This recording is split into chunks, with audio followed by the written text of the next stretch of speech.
मैं आपसे बात कर रहा हूँ, अभी वो उसकी आवाज आई थी तो आप लोगों ने सुनी है ना, एक माइक की आवाज आई थी ना, आप हंस रहे थे, तो वो हियरिंग थी। कोई भी आवाज जो आप किसी को सुन रहे हो उसके साथ साथ दूसरी भी आवाजें आ रही है, तो वो क्या है? हियरिंग। तो कान से सुनना हियरिंग और ध्यान से सुनना लिसनिंग। तो आपको अभी क्या करना है ना? अच्छा ये बताएं, आप में से ऐसा कौन है जो मोबाइल यूज नहीं करता है ना? तो ऐसा कोई नहीं है। कोई ऐसा हो तो हम उसको सम्मान करें इधर। नहीं, चलिए अच्छी बात है। अच्छा आप हैं,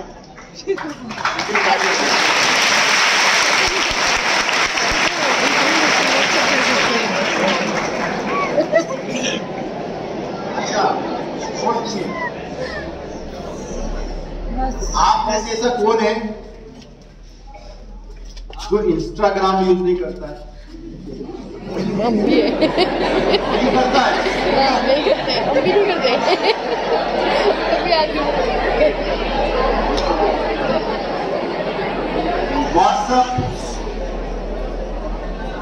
व्हाट्सएप तो सब यूज करते हैं। फेसबुक,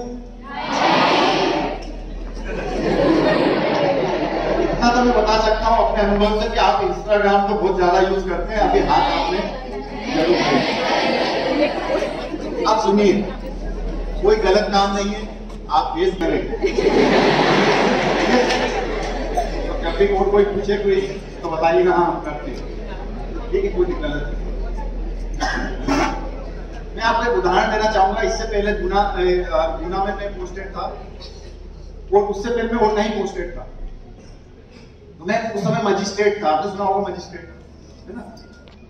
तो मैं सुबह सुबह अपने बोर्ड पर बैठा हुआ था। आपने अदालत देखी, कोर्ट गए आपने पिक्चरों में देखा होगा, वो बैठे रहते ऊपर जज साहब।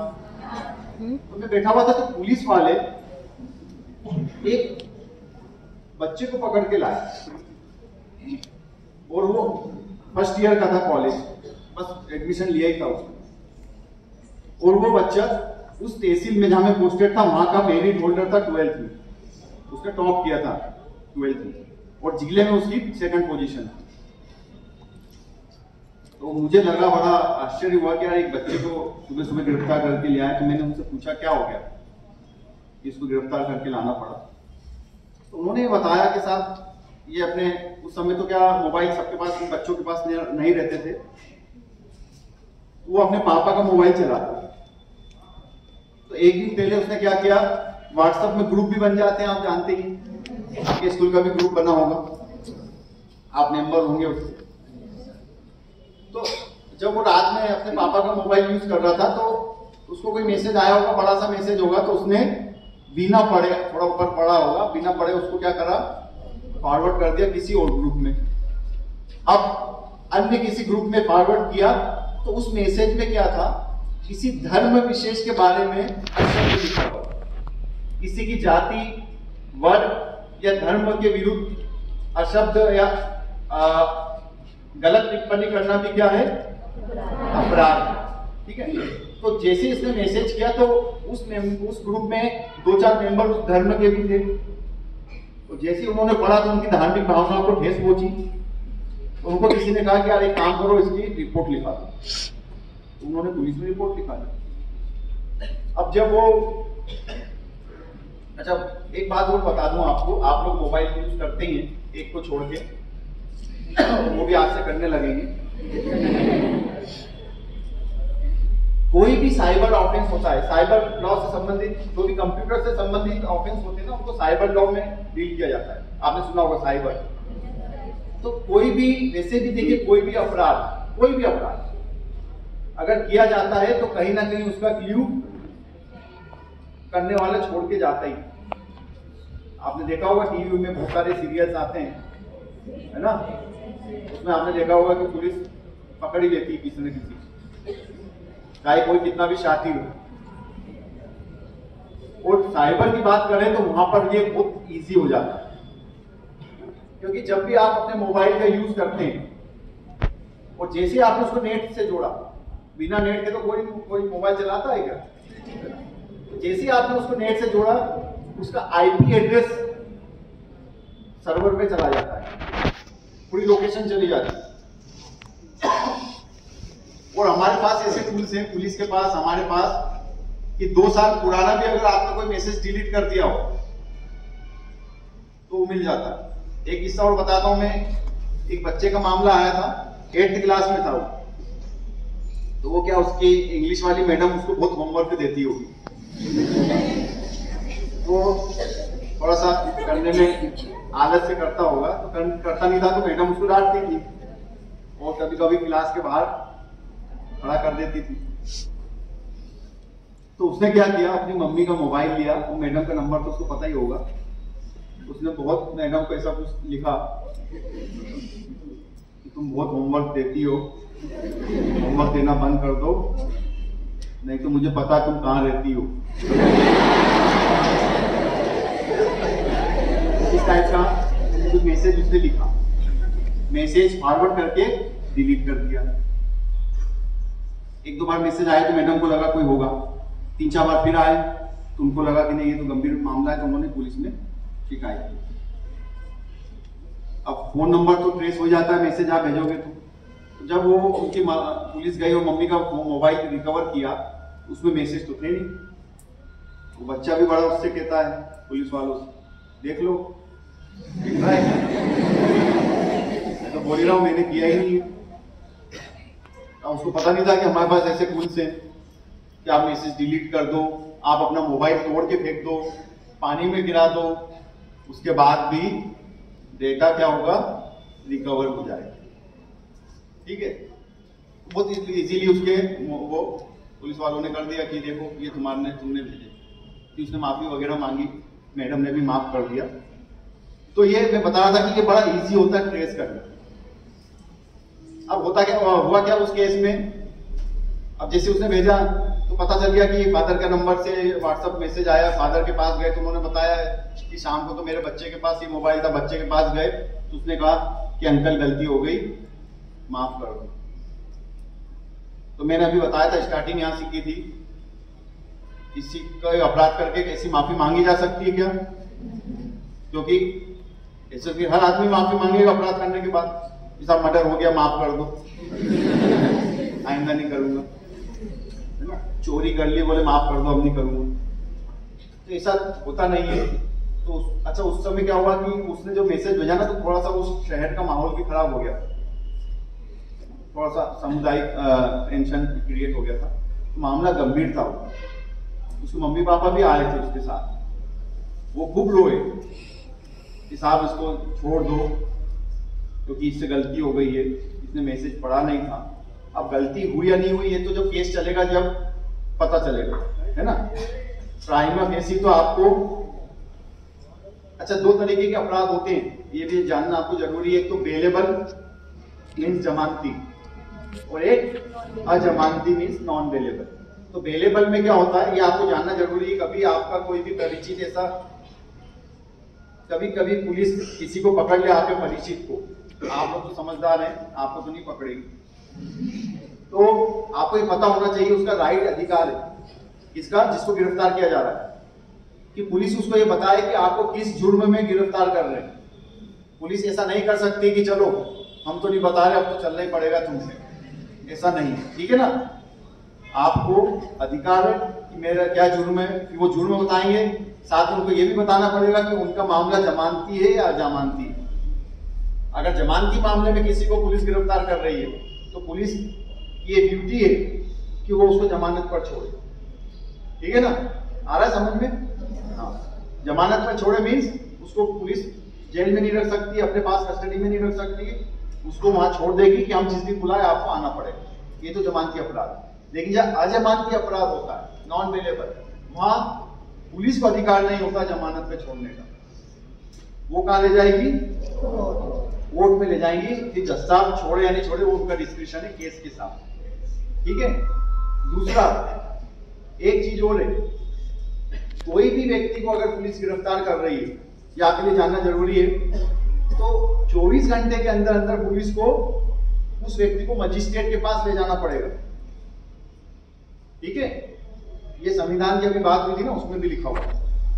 ठीक, मीन्स कोई भी पुलिस किसी भी व्यक्ति को 24 घंटे से ज्यादा अपने पास नहीं रख सकती। हमारे पास बहुत से केस आते हैं कि साहब वो मेरे पति को, मेरे पापा को बिठा रखा है पुलिस ने, 2 दिन हो गए। तो ऐसा पुलिस नहीं कर सकती है। 24 घंटे के अंदर उनको मजिस्ट्रेट के समक्ष पेश करना ही पड़ेगा। फिर वो मजिस्ट्रेट साहब देखेंगे कि क्या मामला है, कैसा मामला है। तो ये मामला जो बच्चे को पकड़ के लाया था, मुझे बता रहा हूँ मोबाइल वाला, वो अजमानती मामला था, नॉन बेलेबल, बड़ा गंभीर मामला था। तो बड़ा आपको भी दुख होगा, मुझे भी बड़ा दुख हुआ था कि मुझे उसको ना चाहते हुए भी कहाँ भेजना पड़ा, जेल। आप में से कोई जेल गया है? दूर से तो देखी होगी जेल, कुछ लोगों ने देखी होगी, एक हाथ खड़ा नहीं हुआ, पिक्चर में तो देखी होगी, बड़ी बड़ी दीवारें, है ना। बड़ा बेकार माहौल होता है जेल में। अब आप सोचिए, आपको कभी कोई एक कमरे में बंद कर दिया जाए तो आप कितने देर वहां रह पाएंगे? ये तो नालायक रेलिंग है। तो चलिए वो तो बात की बात है। कभी मौका लगा तो हम आपको जेल भ्रमण भी कराएंगे। ऐसा नहीं कराएंगे कि आपको छोड़ के आएंगे, वापस लेके भी आएंगे। हमारे इसमें है, हम चाहे अभी आपके प्रिंसिपल साहब से भी मैं बात कर रहा था, हमारे बहुत सारे प्रोग्राम चलते हैं, उसमें हम एक आपका, सभी का तो नहीं हो पाएगा इतना, एक आप लोगों को इतने ले जाऊंगा तो वो भी वहां के कैदी घबरा के भाग जाएंगे। कुछ लोगों का मौका देंगे, है ना, तो आपको उसका भी ज्ञान होना चाहिए। अभी हम आपको कोर्ट विजिट भी कराएंगे, कभी पता होना चाहिए कि कोर्ट में कैसे क्या वर्किंग होती है ना। तो अब मान के वो लड़का 7 दिन के लिए जेल गया, बाद में उसकी जमानत हुई। अब मैं आपको बता रहा हूँ जो इम्पोर्टेंट थिंग क्या है, वो बच्चा बहुत अच्छा, मैंने जैसा बताया मेरिट होल्डर था, उसको बनना था IAS ऑफिसर, कलेक्टर। अब दिक्कत क्या हो गई उसके साथ, एक क्रिमिनल रिकॉर्ड हो गया उसका। अब वो कहीं भी किसी भी नौकरी में जाएगा, सरकारी नौकरी में, तो सबसे पहले उसका पुलिस वेरिफिकेशन होगा। वहां वो केस या तो लंबित दिखेगा या निराकृत दिखेगा। तो हमेशा के लिए देखिए उसको कितनी बड़ी एक प्रॉब्लम हो गई। तो मैं ये बताना चाह रहा हूं कि आपकी एक गलती कितना आपको नुकसान कर सकती है, आप नहीं जानते। हमारे पास कुछ ऐसे भी केस हैं, ये भी आप थोड़ा ध्यान से सुनिएगा। वो मंदसौर जैसी जगह के लिए कोर्ट ज्यादा ध्यान से सुनना चाहिए। हमारे पास कुछ ऐसे बच्चे आए जिन पे ये एलिगेशन था कि उन्होंने साहब ड्रग्स आप समझते हैं, एक जगह से दूसरी जगह ट्रांसपोर्ट की। ठीक है, जैसे आप में से ग्रामीण क्षेत्र की भी बच्चे होंगे जो रोज गांव से आना जाना कर रहे हो। तो कभी भी कोई व्यक्ति इतना भी पहचान का हो, वो कभी ये बोले कि यार बच्चे तुम जा रहे हो वहां मंदसौर जा रहे हो, तो मेरा एक पार्सल है, ये एक भैया वहां मिलेंगे बस स्टैंड पर, उनको दे देना। ठीक है, और वो कोड वर्ड बताएंगे, चांदनी रात। उस केस में था, इसमें में था। तो उस केस में ये हुआ, वो बच्चा आता था पढ़ने के लिए, उसको दिया होगा किसी ने, दूर का परिचित होगा कि यार ये बॉक्स है, ये वहां दे देना।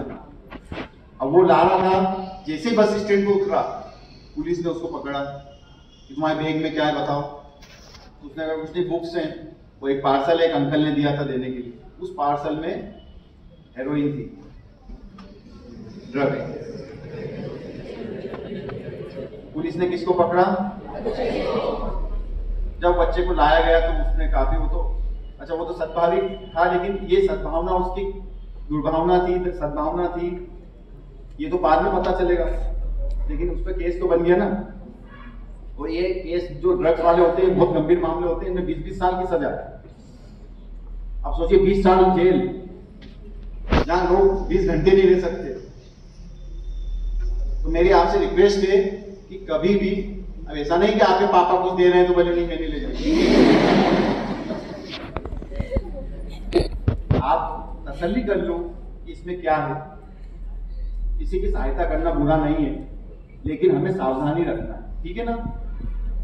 तो ये इसका भी ध्यान रखिएगा। आप में से कितने ऐसे लोग हैं जो 2 व्हीलर या 4 व्हीलर चलाते हैं? कोई कानूनी अपराध नहीं, मैं भी चलाता हूँ। हाथ खड़ा करिए, अच्छी बात है।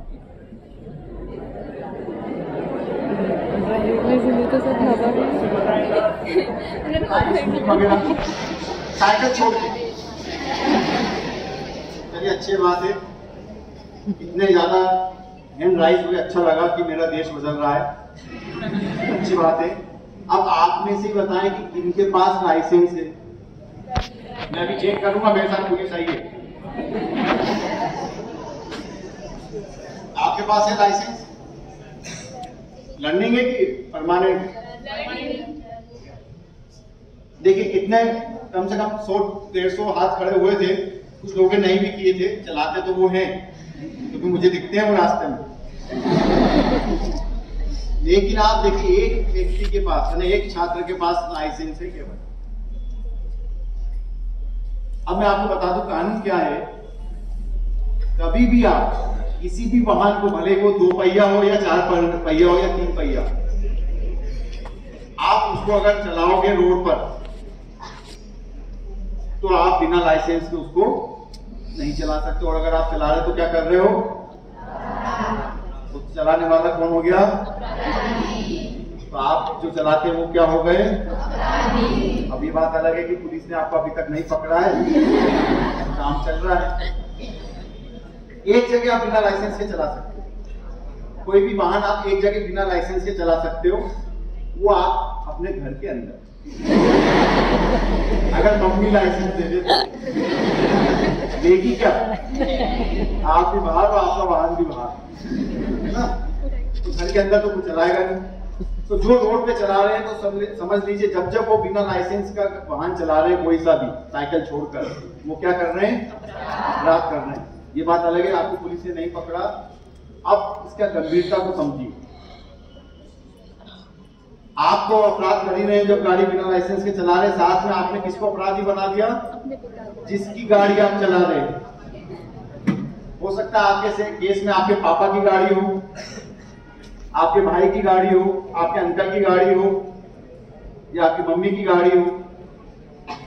आपने तो अपराध किया, उनको अलग, ठीक है ना? तो मीन्स देखिए आपकी ये गलती। अब इसका एक और गंभीर पहलू देखिएगा, बहुत गंभीरता से उस पर विचार करिएगा। एक बीमा भी होता है वाहन का, समझते हैं आप लोग बीमा? और थर्ड पार्टी बीमा कराना कानूनन आवश्यक है, कंपल्सन है, अपराध नहीं है। ये कंपल्सन है कि कोई भी व्यक्ति अगर अपनी गाड़ी बाहर चला रहा है रोड पे तो उसका थर्ड पार्टी बीमा ही होगा। अब आप ये देख लीजिएगा आपके घर जाके आज कि आपकी जो वाहन है, भले आप चलाते या नहीं चलाते, कोई और तो चलाता होगा उसको, उसका बीमा है या नहीं। ग्रामीण क्षेत्र के इतने मामले हमारे पास आ रहे हैं जिनमें उन्होंने एक बार, जो पहली बार जब गाड़ी खरीदते हैं ना, तो बीमा कराना कंपलसरी होता है। तो वो कौन करा के देता है? वो बीमा के वाहन नीचे नहीं देगा, डिलीवरी नहीं करेगा। कि ग्रामीण क्षेत्र में क्या होता है, एक बार वाहन लिया उसके बाद भूल गए, सालों साल तक बीमा नहीं होता है।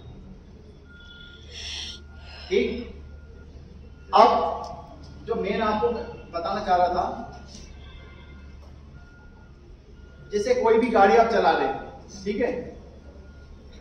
अच्छा, एक बात और आप लोगों की मैं बताना चाहूंगा कि मैंने ये देखा, अनुभव है मेरा, और आपके टीचर्स भी इस पर हाँ बोलेंगे कि अगर आपकी उम्र का कोई व्यक्ति चला रहा है गाड़ी, तो वो सीधा सीधा तो चलाएगा ही नहीं, लहराते हुए, मारते हुए। दूसरा, अकेला तो बैठेगा ही नहीं, पीछे 2 लोगों को तो बिठा के रखेगा, 2 दोस्तों को। तीसरा, बिना गाना सुने हेडफोन पर, है ना? बिल्कुल ये बता रहा हूँ, हमारे पास तो केसेस आते हैं, रोड पे हम देखते भी हैं। अकेले चलाना नहीं है, पीछे 2 और बिठा रखे, साथ में गाना सुनते हुए, और बिल्कुल।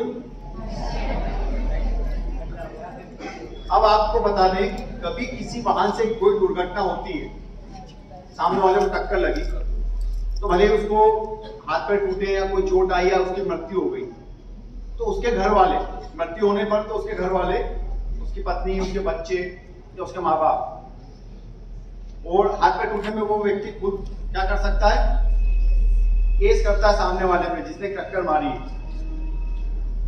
वो क्या केस करता है कि साहब मेरा जो नुकसान हुआ है इससे भरपाई कराई जाए। उसको क्लेम केस बोलते हैं, क्षतिपूर्ति का दावा, है ना, हमारे पास बहुत आते हैं। अब इसमें होता क्या है, मैं आपको बताना चाहूंगा, बोर तो नहीं हो रहे आप लोग। एक एग्जांपल अपन लेते हैं कि मजदूर आप जानते हैं, हमाल है ना, एक हमाल है, वो मंडी में काम करता है, ठीक, और वो रोज के कम से कम 500 रुपए कमा लेता है, ठीक, एवरेज। अच्छा, वो एक दिन के 500 रुपए कमाता है तो महीने के कितने कमाएगा, और साल के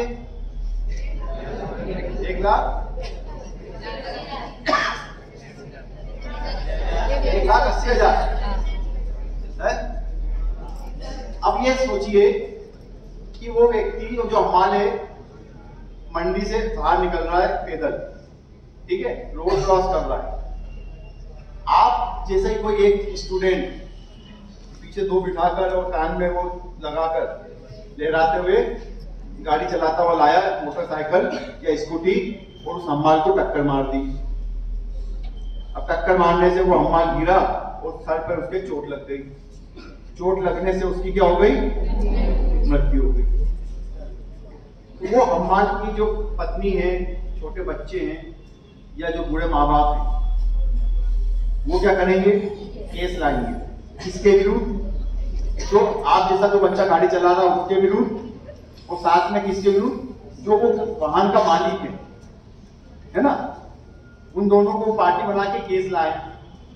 अब जब क्लेम केस आता है तो उसमें भी कैलकुलेशन होता है कि ये कितने रुपए कमाता जीता, तो अगर ये जिंदा रहता तो एक हमारे जैसे सपोज करिए वो 25 साल का 500 रुपए रोज कमा रहा, और आपने बताया कि पर साल वो पर ईयर 1,80,000 रुपए कमा रहा, तो वो हमारी कब तक कर लेता। अभी तो 25 साल का, तो मान लो 65 साल तक तो करता, वो 40 साल तो और करता, तो सोचिए 40 साल तो कितने रुपए और कमाता, 1,80,000 × 40 प्लस, क्या आज उसको 500 रुपए मिल रहे हैं तो क्या 5 साल बाद भी 500 मिलते क्या, महंगाई बढ़ती तो उसकी तनख्वाह भी बढ़ती। हो सकता है 10 साल बाद वो 1,000 रुपए भी रोज कमाता, 20 साल बाद वो 2,000 रुपए रोज कमाता। तो ये सब कैलकुलेशन कोर्ट लगाती है, और ये कैलकुलेशन लाखों में जाता है, ठीक है, लाखों में। अब ये लाख रुपए कौन देगा, आप दे सकेंगे, मेरी गाड़ी का नहीं, आपके पापा मम्मी, या वो जिसकी गाड़ी थी, कार का। अच्छा, ये तो हमारे की बात है। अगर कोई मेरे जैसा सरकारी जॉब वाला व्यक्ति रोड क्रॉस कर रहा हो, जिसकी तनख्वाह थोड़ी बहुत ठीक ठाक है, तो ये करोड़ों में जाएगा। ये लाख रुपए है ना, ये करोड़ हो जाएंगे,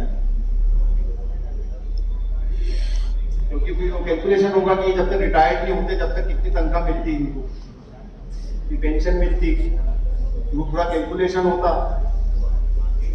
तो आप देखिए, आपकी एक जरा सी गलती, हमारे पास केस चल रहे, कभी आप आना, हम दिखाएंगे, लोग रोते हैं क्योंकि साहब गलती हो गई, हमने बीमा नहीं कराया था। देखिए, अगर बीमा होता ना उस गाड़ी का, और वैध लाइसेंस वाला चलाता होता, तो ये पैसा लाखों करोड़ कौन देता, बीमा कंपनी देता। तो ऐसा नहीं है आपने बीमा करा लिया और लाइसेंस से तो भी टक्कर ही मारते रहना। वो क्रिमिनल अपराध तो अलग है। अगर आप तेज गाड़ी चला रहे हो और आपने टक्कर मार दी किसी को उपेक्षा से चलाकर गाड़ी, तो उसमें 2 साल की सजा, अगर उसकी मृत्यु हो जाती 2 साल जेल रहना पड़ेगा। तो मैं ये बताना चाह रहा हूं कि लोग ना तो बीमा करा रहे, ना लाइसेंस वाले उनको चला रहे। तो दिक्कत क्या हो रही है, ये लाखों करोड़ रुपया उनको देना पड़ रहा है। लोगों की जमीनें बिक गई है, दुकानें बिक गई है, मकान बिक गए, सिर्फ ये पैसा देते हुए, उसके बाद भी वो नहीं दे पाए। तो सपोज करिए अगर यह आपके साथ ये प्रॉब्लम आ जाए, भगवान ना करे, तो अच्छा होगा क्या? इसलिए मैंने आपसे कहा कि आप लाइसेंस बनवाइए। वाहन चलाना कोई अपराध नहीं है, खूब चलाए, अच्छे तरीके से चलाए, लेकिन उसके लिए क्या बनाना पड़ेगा? लाइसेंस और साथ में बीमा। तो अब आप लोगों की जिम्मेदारी बढ़ जाती। मैं माफी चाहूंगा, थोड़ा आर्थिक कारण मैं बोल नहीं पा रहा हूँ। तो अब आप लोगों की ये जिम्मेदारी बढ़ जाती है। अब आप लोगों को देखिए, मैंने बता भी दिया कानून। अब पुलिस आप अगर आपको पकड़ेगी तो कम से कम आप लोग तो ये नहीं बोल पाएंगे कि साहब हमें पता नहीं था कि बिना लाइसेंस बिना बीमा चलाए ये क्या है, अपराध है। ठीक है ना? आपको सबको पता चल गया? जिसने भी ध्यान से सुना उसको, जो कान से सुन रहा उसको भी आवाज तो गई हो, है ना? कहूंगा क्योंकि हो सकता है इसके बाद में आपके साथ कब ऐसे रूबरू हो पाऊं। एक मामले और हमारे पास बढ़ रहे हैं, और अधिकांश ग्रामीण क्षेत्रों। अच्छा ये बताइए कि शादी की उम्र, विवाह की उम्र क्या है? 18 और 21। तो 18 किसकी है? और 21? अभी हमारे पास कुछ केसेस ऐसे आ रहे हैं कि जो 17 साल की बच्चियां हैं, 17.5 साल की बच्चियां हैं, या जिनको 18 साल 2 दिन बाकी। अच्छा एक कानून के बारे में बता दूं मैं, अभी क्या कानून है कि 18 साल से जो नीचे बच्चे, अवयस्क, जो जिसमें लड़के भी आते हैं लड़कियां भी आती,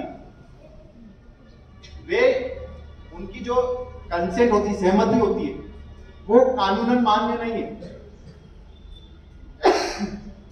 अने वो कुछ कंसेंट दे रहे हैं अपनी कुछ कारण के लिए, तो वो कानूनन मान्य नहीं होती। सपोज करिए अगर कोई 17.5 साल की बच्ची है और वो प्यार मोहब्बत प्रेम में, ये देखिए बात करना जरूरी है आप लोग, इसलिए बात करो, किसी लड़के के साथ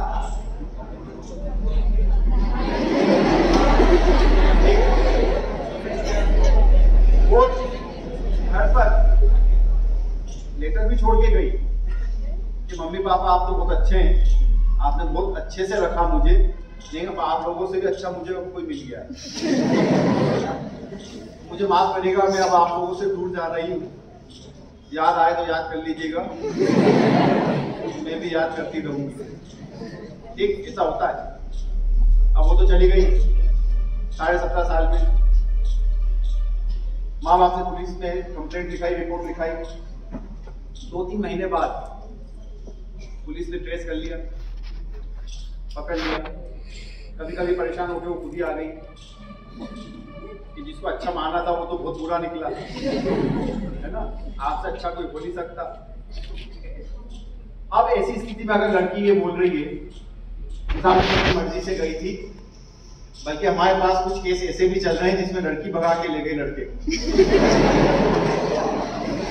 सच्चाई बता रहा हूं। लेकिन सुनिए,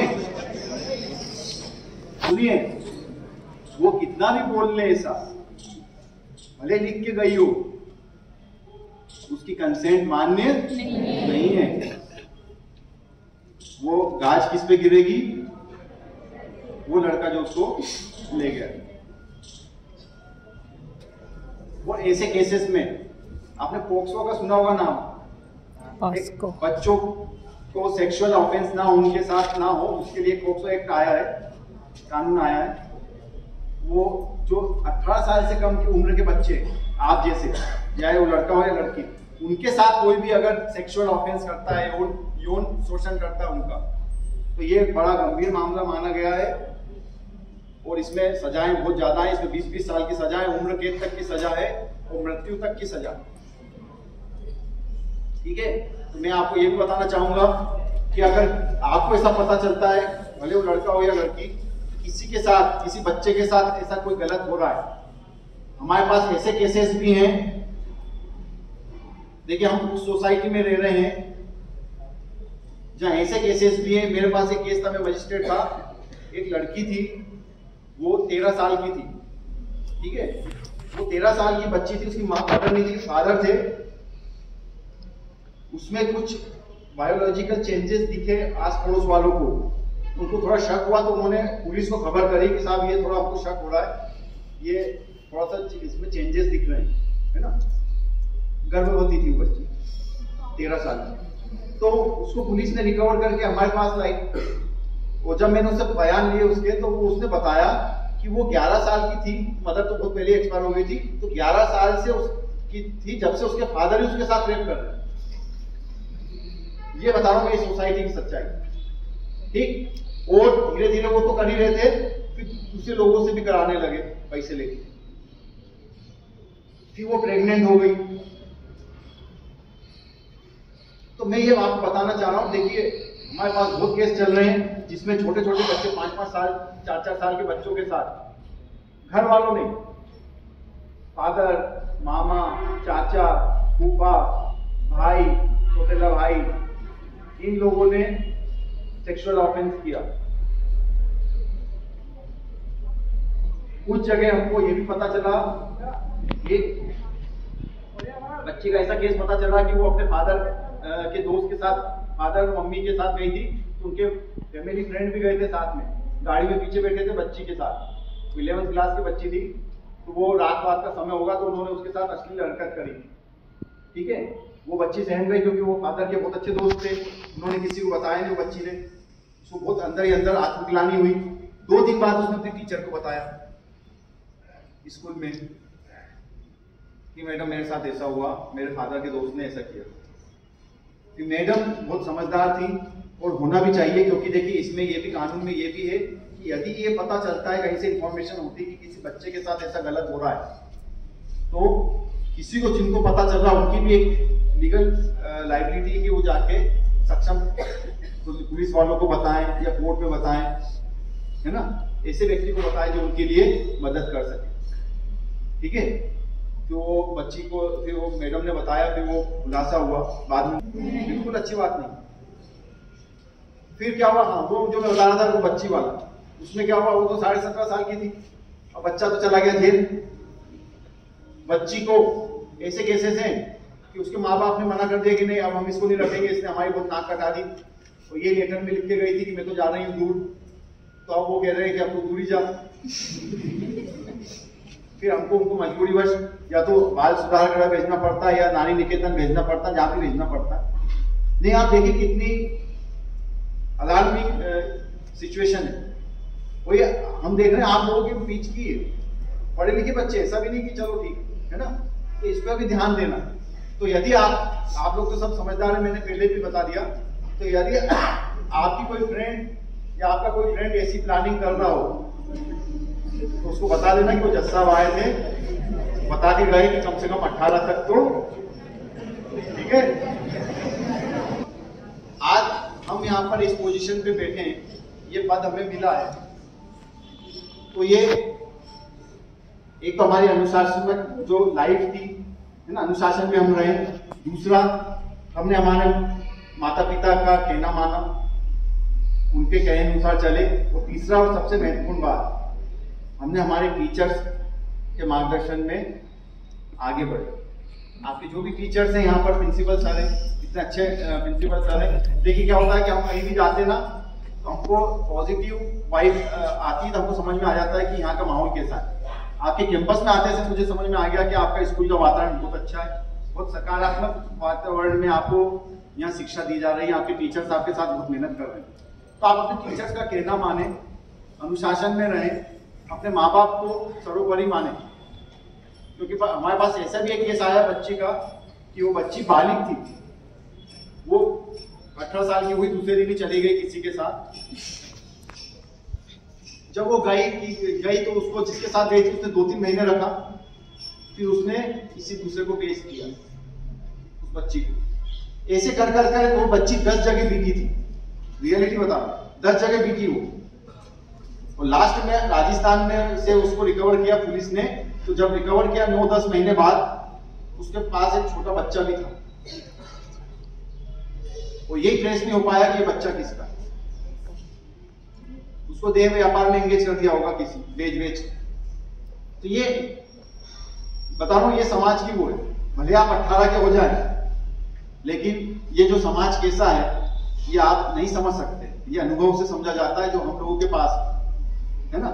अपने आपको ऐसा हो तो आप, अभी मैं आपके प्रिंसिपल साहब को ये भी बताना चाहूंगा, अगर वो परमिशन देंगे तो, कि हम हमारे पास एक मेंटल काउंसलर भी एक लेडी है, मैडम है, वो बच्चों की काउंसलिंग करती है, ठीक है ना, कोई भी बच्चे।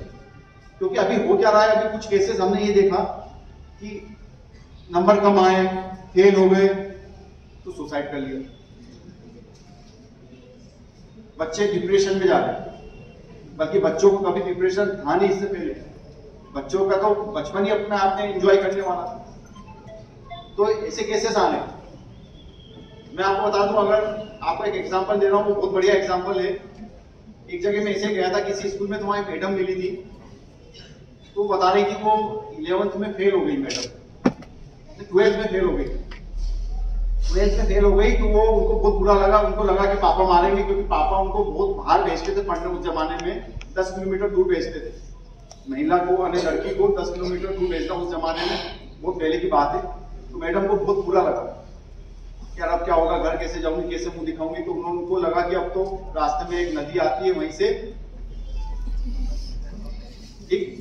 तो मैडम गई वहां ब्रिज पर, तो उनके मन में एक ख्याल आया, यार अभी तो 12th में फेल हुई, लेकिन अगर मैं मर गई, वो दोबारा जन्म लिया, तो पहली से 11वीं फिर पढ़नी पड़ेगी।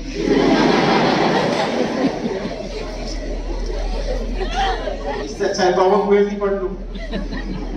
सही है कि तो वो वापिस आ गई, वापिस से 12th पढ़ी हूँ क्यों मेरिट में। हाँ, ये ठीक है। वो आज किसी स्कूल की प्रिंसिपल है, अच्छी बड़े स्कूल। हमारे भी कोई नंबर ज्यादा नहीं थे, है ना, हो सकता हम भी फेल हुए हों, यहाँ तो नहीं बताऊंगा।